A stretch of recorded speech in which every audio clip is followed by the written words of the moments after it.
आपने target fix कर लिया कि हाँ मुझे सिविल सर्विसेज में जाना है। अब सिविल सर्विसेज में जाना है, ऐसा तो है नहीं कि मैंने आज सोचा और मैं कल सिविल सर्विसेज में सर्विस करने लग जाऊंगा या मुझे मिल जाएगी, ऐसा नहीं है। उसके लिए आपको प्रयास करना पड़ेगा, और न सिर्फ प्रयास बल्कि निरंतर प्रयास करना पड़ेगा।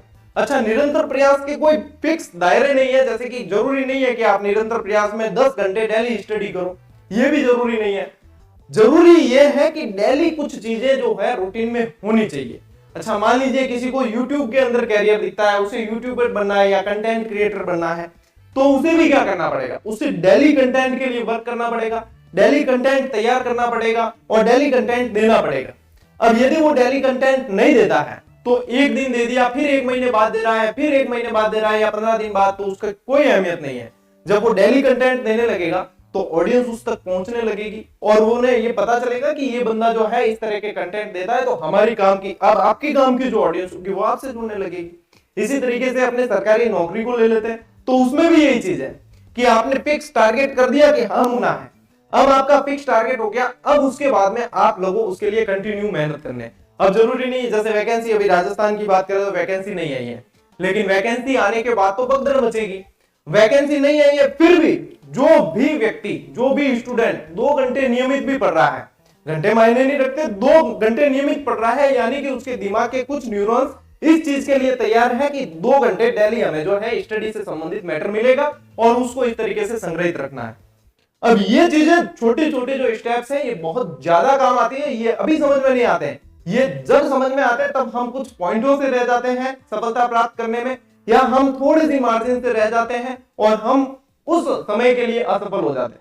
मैं ये कतई नहीं कहता हूं कि व्यक्ति हमेशा के लिए असफल हो जाता है, मैं ये जरूर कहता हूं व्यक्ति या तो सीखता है या फिर उसे वापस फिर से प्रयास करना पड़ता है। ठीक है, असफल हुए हैं एक जगह, लेकिन वहां से भी कुछ ना कुछ सीखने को मिला है। तो दूसरी चीज, यदि किसी टारगेट को फिक्स कर दिया उसके बाद में आप कंटिन्यूटी जरूर ध्यान में रखें। ठीक है, कंटिन्यूटी जरूर होनी चाहिए, चाहे कोई भी चीज है। अच्छा, कंटिन्यूटी से संबंधित और अच्छे तरीके से मैं एक उदाहरण के माध्यम से समझाऊंगा, जो पहले भी मैंने समझाया था। एक चीन का एक व्यक्ति था जो मतलब कोई उसे मतलब हमारे इस तरफ की भाषा में कह दिया जाता बोंगा।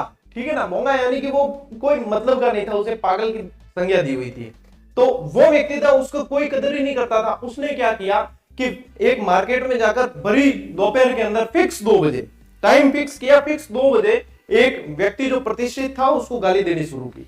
अब ये कोई अच्छा काम है नहीं और इससे कौन क्या ध्यान देगा। उसने फिक्स 2 बजे जाकर 2 गाली उस आदमी को जोर से चिल्लाकर दे दी, किसी को कोई फर्क नहीं पड़ा। यही चीज वो नियमित करता रहा, साल 2 साल, फिक्स टाइम 2 बजे आता, 2 गालियां देता। अब वहां की जितनी बाजार की जो भी पब्लिक थी या आसपास के क्षेत्र के जो भी लोग थे वो सभी उसको पहचानने लगे कि ये व्यक्ति 2 बजे जाकर 2 गालियां देगा उस आदमी को।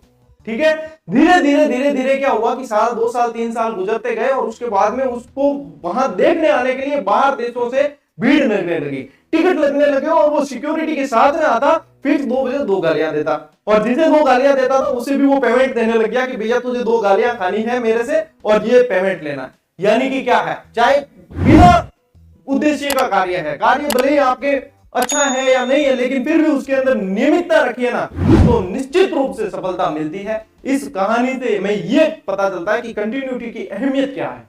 यदि आप किसी भी चीज में कंटिन्यूटी रखोगे, सफलता सिर्फ आएगी नहीं बल्कि जक मार के आएगी आपके पास में कि हाँ भैया ये व्यक्ति जो है मेरे लिए इतना समर्पित है, मुझे इसके पास जाना है।